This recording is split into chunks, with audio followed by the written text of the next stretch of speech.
Today, we're going to be talking about growing your small business.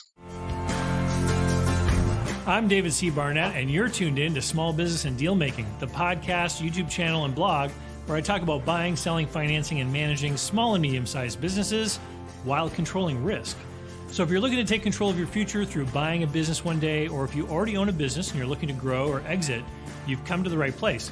I talk about interesting things, I talk to interesting people, and I answer your questions every week right here. So be sure to hit like and be sure to hit subscribe, and let's get to it. Are you thinking of growing your business or beginning a journey into entrepreneurship? Take a shortcut to success by buying an existing and profitable business the right way. Visit businessbuyeradvantage.com and learn more about my online training, group coaching, and consulting services designed to help you win. Hey, today I wanted to talk about growing your business. And it actually came out of a comment about the costs of growth. And I wanted to expand it a little bit more to just kind of talk about growth in general. And one of the sort of the methodologies or the way that I like to think about approaching challenges like growing a business, because 9 times out of 10, when I talk with people about growing their business, they seem to want to focus on the hardest thing first, which for most small businesses would be getting more customers, right? And so you think about the challenge of getting a customer, you have to go out into the marketplace, meet someone who needs or wants your product or service, who presumably is getting it from someone else already, and convince them to leave that supplier and come over and do business with you. And so you've got this big hurdle there, right? And a lot of the times people they'll fall upon, promotions, sales, coupons, etc., to try to entice someone to come over and try your product or service. And so then you end up, earning less money while you serve that customer, and you're expending all these resources, marketing, advertising, etc., to try to get that person. In the case of like a bigger sort of business to business kind of environment, adding more customers might entail hiring another salesperson, right? So it could be a significant investment in money that has to be made in order to create the sales capacity to go out and find more of these customers. So let's think about this from the point of view of what the end goal is, because usually when we think about growing a business, the end goal is to make more money often, right? And so instead of trying to find more customers, this is just an idea. Instead of trying to find more customers, maybe the first step can be trying to figure out how to lose fewer, right? Because it's easier to keep a customer you already have than it is to do the work of finding someone who isn't your customer and getting them to come over. So, a strategy for lowering customer attrition or churn would probably be the number one step in increasing sales. The other thing would be becoming more cost effective. So, for example, if your net income, if your profit is 20%, let's say, and you figured out a way to save $100 in your business, that would be the same as selling $500 more in top line revenue, right? And so you can go through an exercise of, again, if the goal is increasing profitability, we need to make sure we're being cost efficient. And over the years, I've heard all kinds of crazy things from people who went through an exercise of actually digging into what spending was happening in company credit cards and stuff like that. Things like paying for premium LinkedIn subscriptions for people that were no longer part of the team. Just stuff that should have been canceled a long time ago that they continue to pay for. And so you want to look at make sure that you're cost effective, that you're not wasting money in places that you don't need to waste money. Now, we talked about growing your number of customers, finding new customers, but there's other ways that people often look at growth for a business as well. So they're, number one, just increasing prices. And I made a video a couple of weeks ago about increasing your prices and how important it is. But then there's also offering different lines of product or service. There's entering new markets. There's a bunch of other different ways that we can look at growth. And each one of them has its own advantages, disadvantages, and costs that are going to come with it. So, for example, if you are a retail store and you want to grow into a new market, that might mean setting up another retail store. So it's got all kinds of commitments that are going to come along with entering that new market. So the next sort of question that we have is, what is it going to take to grow? And are these things that have to be committed to, or are they things that can be backed out of? So I'll give you an example. If you want to grow to a new market, say another country, another city, another state, and you can serve that new market from your existing place of business, then maybe what you need like a salesperson in that new market, for example.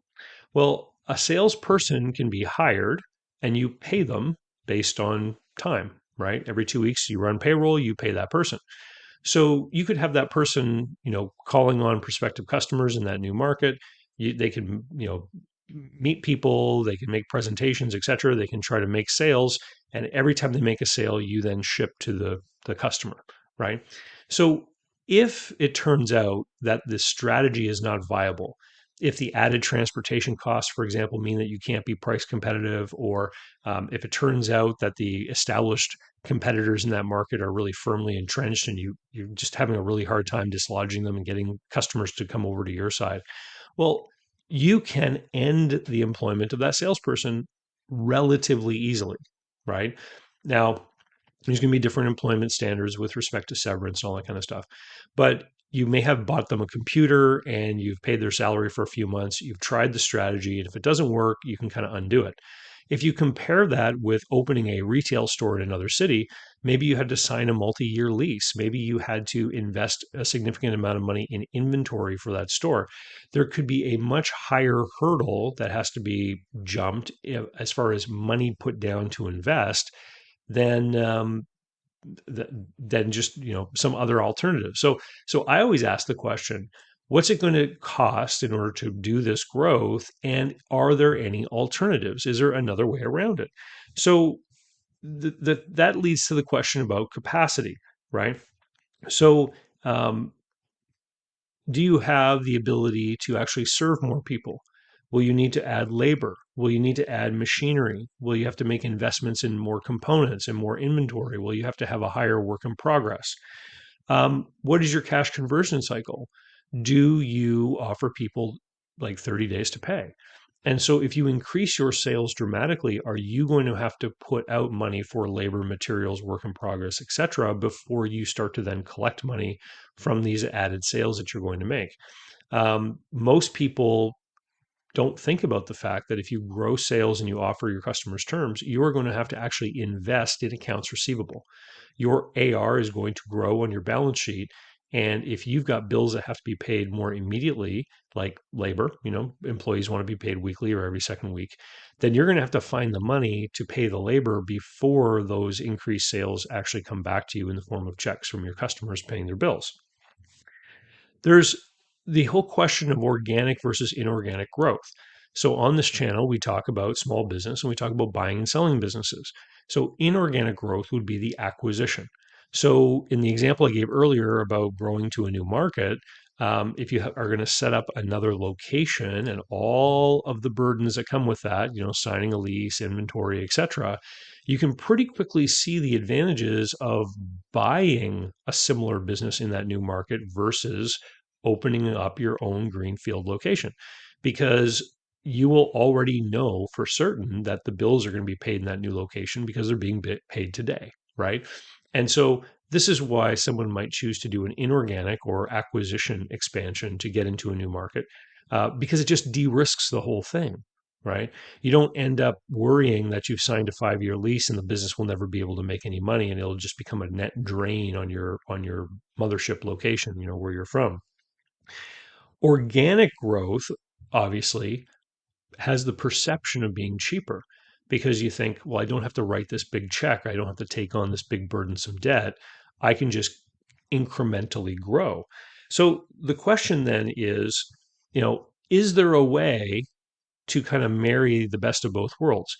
Could I figure out a way to get new customers without taking on risks or committing myself to big investments or debts? And so there's another whole way to grow a company called strategic partnerships. So if you can identify another business that already does business with people who could ideally be your customers, right? You could go to that other business and you can say, look, I'm looking to grow my clientele.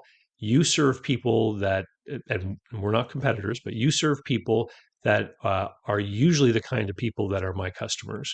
Maybe we can make some kind of arrangement where if you lead some of these people to become my customer, or if you become a sales agent of mine, or if we learn to work together to expand my business, then there's something in it for you, right?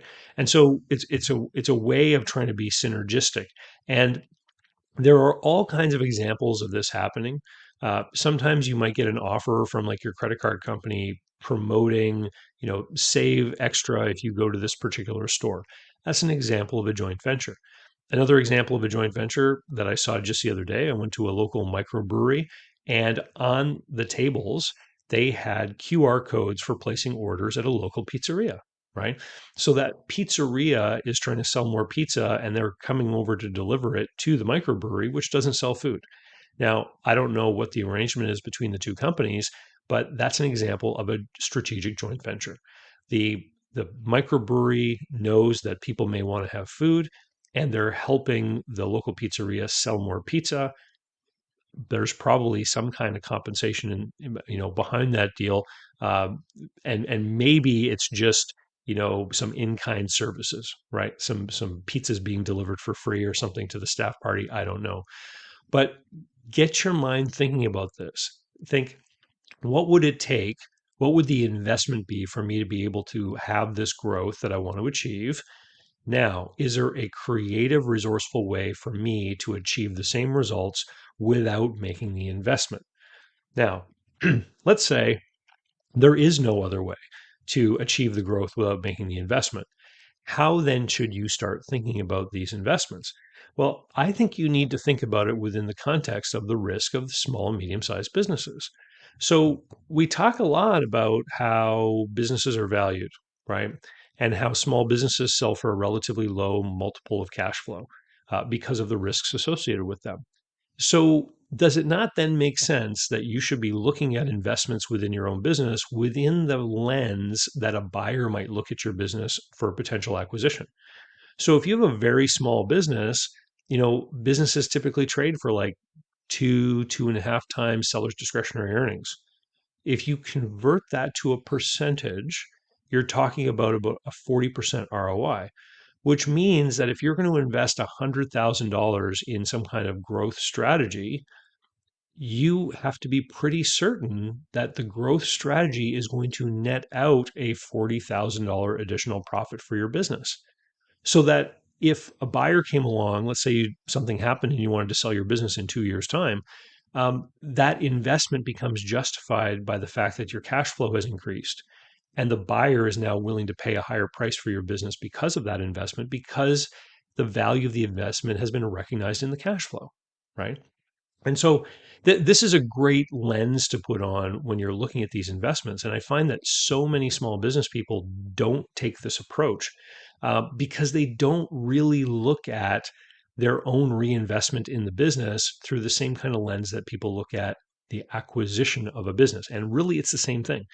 Because if you don't take the $100,000 and invest it in growing your business, you could use that 100,000 to go buy another business, right?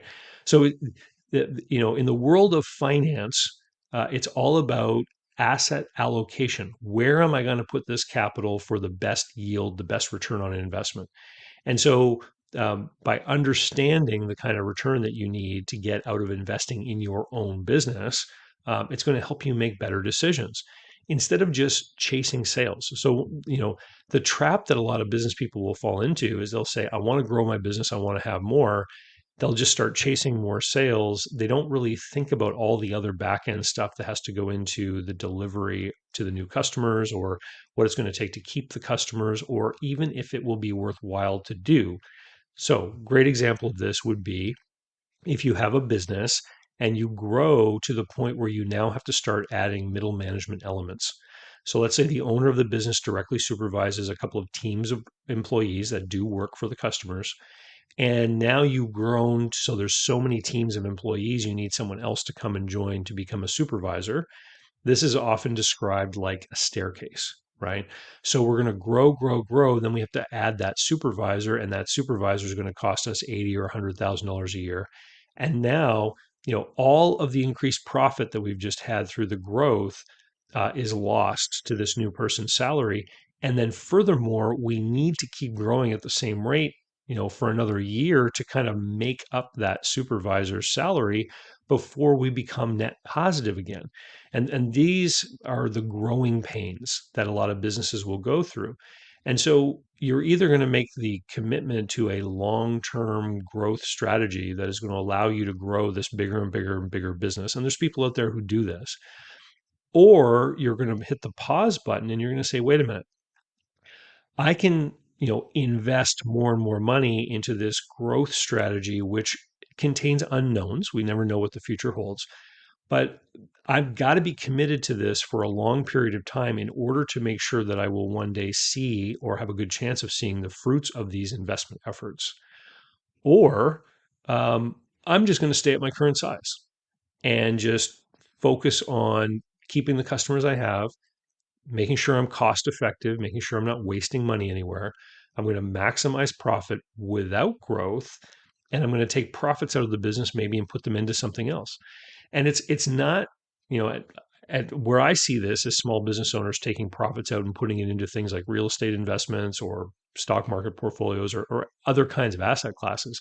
And so, what is probably smart about that strategy is you're reducing your overall exposure to one particular enterprise as far as riskiness, if you want to bring in portfolio theory to it.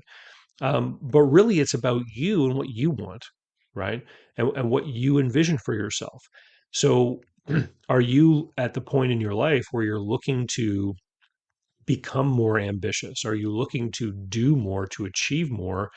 And do you want to make those investments based upon, some kind of timeline that's going to involve a commitment for you to stick around and work on this plan? Or are you at the point in your life where you want to kind of slow down? A lot of the times when I talk with buyers, they will look at a business that is owned by someone in their late 50s or early 60s, and they'll be critical because they'll see all these different opportunities that seem like, hey, like, why aren't they doing this? Why aren't they doing that? They could do this, they could do that. And what they're looking at is they're looking at the business owned by a person who probably recognizes some of these things, but prioritizes their free time on the weekend, right? They just have a different set of values based on largely, what their time is worth and what they want to do with their time. I made a video a couple weeks ago about the changing value of your time. But the point I want to get at today is the investment in growing. And if you're going to grow a business, it really requires a plan. What do I want to achieve? And any good plan is a written plan. And yeah, I'm talking about a business plan, right? So you want to create a business plan going forward into the future. Where do I want to get to? What will I have to do? What investments will have to be made? What are the commitments involved in those investments? So, like I gave the example earlier, adding some people to payroll that could later be taken off payroll if your plan doesn't work is sort of one level of commitment. Buying a bunch of machinery or committing to a building or something like that, construction, is on another whole level of magnitude of risk. I was at a gathering a couple weeks ago, and a guy was talking to me about a piece of machinery that was being custom built for him, and he had to was the equipment was being built on a trailer that was going to be pulled behind a truck. And so the company that was custom building the equipment, they were behind schedule in their delivery, but he had kind of committed to them. And the company that was building the trailer delivered on time. But of course, they expected to be paid, right? And he had arranged with a leasing company for a lease on the whole thing together. And this would be natural for a leasing company to want to do because they wouldn't want to do two separate leases, one on the machine, one on the trailer it sits on, right? Because once these things are attached, you kind of want that one object, that one item to be the security for the lease. And so he had to enter into the lease and start making his monthly lease payment basically with a trailer that had been delivered to the equipment manufacturer. And it then sat there for a couple of months before the custom equipment was installed on the trailer. And so that's an example of, like, he had to make the commitment to enter into that agreement to start making the monthly payments. And initially, that piece of equipment wasn't able to generate any revenue for him at all. So that's a much stickier kind of hurdle for growth. So you want to make a plan, you want to figure out what are the decisions that are sticky that have to be committed to, what are the things that can be backed out of.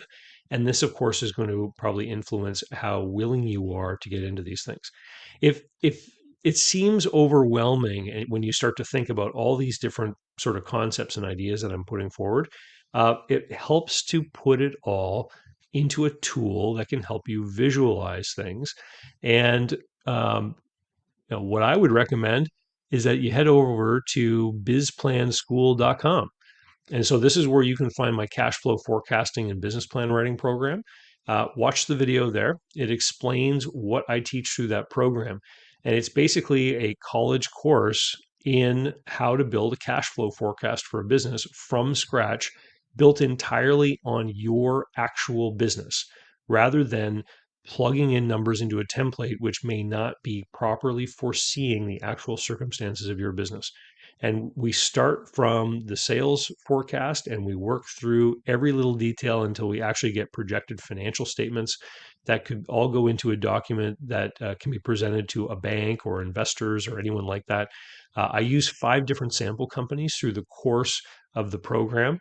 And so each week I taught a new thing. I delivered it live in front of a group of live students. They weren't live, but they were doing it concurrently as I was producing each week, to get feedback from those students on how to make the course as good as it could be. But I would teach the lesson and then I would apply the lesson to the 5 different sample companies.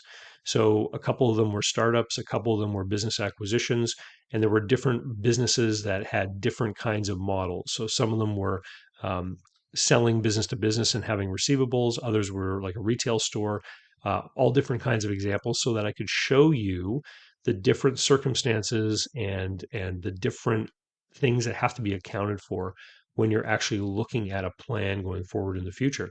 And one of the most important things that you can do when you're creating a growth plan for a business is to model it out and see that it doesn't work.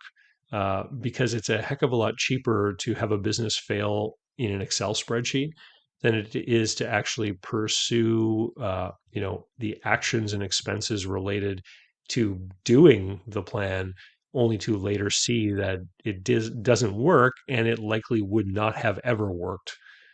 These are the things you want to work out ahead of time. Anyway, with that, I'll say thank you very much and keep the questions coming. I always love the comments that you guys leave down below because it inspires me to create the next video. And with that, I'll say see you later. We'll talk to you next time. So, how can you learn more about buying, selling, financing, and managing small and medium-sized businesses? Easy. Go over to my blog site, davidcbarnett.com, where you can learn more about me and how I work with my clients. You can learn more about my books and courses that I prepared for you. You can find out how to subscribe to my email list, the YouTube playlists, and more. There's literally hundreds of hours of content there, all for free, and I'd love for you to be my guest. Special thanks go to Mark Willis at Lake Growth Financial, today's video sponsor. Mark helps people better manage their personal and business finances through the Bank on Yourself insurance strategy. This is something I've done personally and I've seen others use it successfully for years. Go to newbankingsolution.com to find all the interviews I've done with Mark and learn more about the advantages of these programs. While there, sign up for a free consultation to learn what this solution might look like for you.